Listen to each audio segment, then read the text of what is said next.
Hi Galaxy fans, welcome back to Galaxy Station.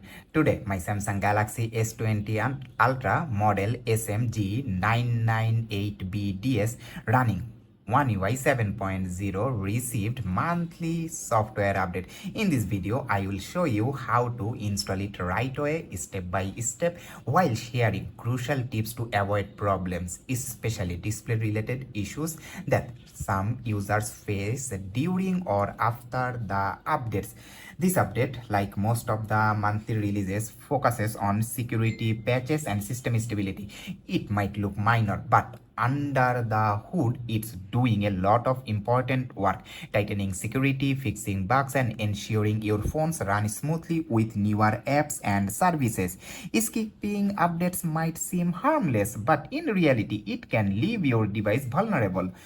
We often think it's just a software update, hit install and done, but that's not always safe. Many users report issues like display flickering, green line, touch as unresponsiveness, and even boot loops after an incomplete or interrupted update. Let's avoid that. So here's how to prepare your phone the right way before you update. At first, charge your phone. Make sure your phone's battery has at least 50% charge. You can restart your device before updating. This clears out any glitches that could interfere with the installation. And backup your data. You can use Samsung Cloud or Smart Switch to keep your important files safe just in case. And please do it while you are in a stable Wi-Fi connection. And don't multitask during the update. Let the phone do its thing. No calls, apps, or downloads running.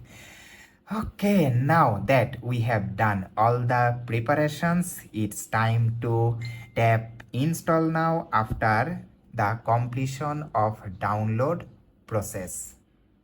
You will see download, verification, and then reboot. The whole process should take up to 3 to 5 minutes depending on your phone and update condition. After the reboot, double check by going to settings and about phone software information to confirm the new security patch has been applied. And that's it. Your phone will be updated safely with zero issues, hopefully. If this guide helped you, hit like and subscribe and comment below if you have ever faced any issues during updating your Samsung phone. I will reply with solutions. Thank you.